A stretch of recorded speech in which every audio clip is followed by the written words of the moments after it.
Hey guys, welcome back to another video. So today we're adding a new fish to the 125.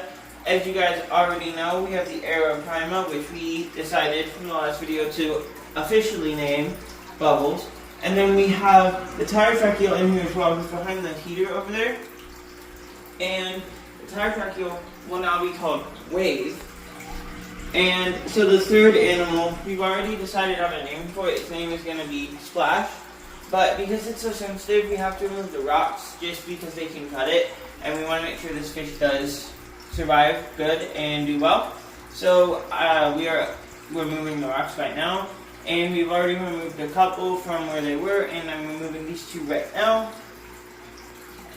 And then we will be finding a different decoration piece to help the tire track eel hide. Because that fish likes to hide. And we want to make sure he's not stressing. So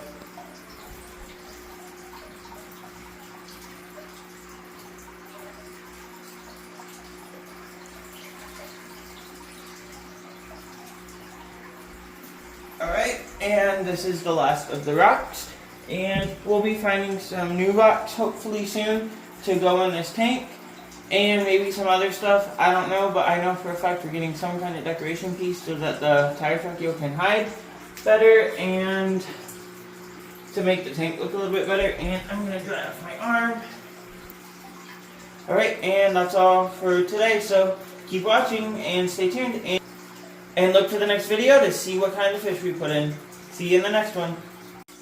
Hey guys, so as I referenced in the previous video when I was removing the rocks from this 125 gallon for the fish that we're adding in here, we're adding a new fish in here. And that fish is a stingray. That's why we removed the rocks, because stingrays are really sensitive and the rocks can cut it and it can get infected, and we don't want that because we want this fish to do really well. So we removed the rocks as a precaution.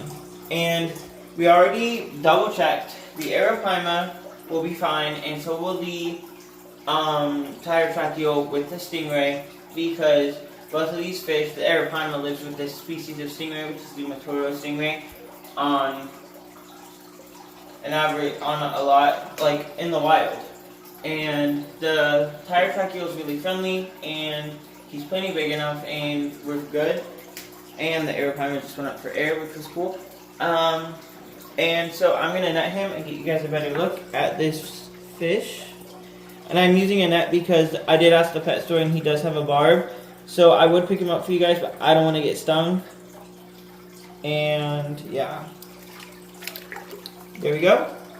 And here is our stingray. You can see his barb right there if you look closely at his tail, which he's swinging around to try to get me with, but I'm going to be gentle. And look at how pretty he is, guys. And I'm going to put him in so we don't freak him out too much. And that is our stingray. And look at how pretty they swim, guys. Tell me that isn't mesmerizing how they swim. And he looks stunning. And so we actually picked him out because he had a really great personality and showed a lot of swimming around and like energy in the tank. And we really liked that, and we want one that will swim around and go on the sides of the glass and have a lot of fun with us. So we picked him. Also, he was the biggest one they had, and as you can tell, he's not super big, and he can get bigger, but he is a good size for us right now for this tank. And this species is the Motoro Stingray, as I said before, which is native to the Amazon rainforest, as is the Arrow Prima in this tank. And basically there's like a lot of them, but like the Amazon is one major genus, so like the black diamonds and this guy are actually related. And so this guy, we've already come up with a name. His name is Splash, and I think that's a great name. Tell me what you guys think in the comments about it. Tell me what you guys think about the stingray. Tell me what, like, give me thoughts, guys. We do read those comments, and I appreciate every single one of those comments. And let me know what you guys think. Hey guys, so I just want to say this is our first stingray, and we're hoping if this does do well, which we think it will, that we're going to look at getting a big black diamond ray in the future for our pond downstairs, and I think it would be cool. We all, like, everybody who helps me with this channel thinks it would be awesome to get one, and so we're gonna be looking to get one of those hopefully. So stay tuned for that, and let me know what you think of the Stingray in the comments, and I'll catch you guys on the next one.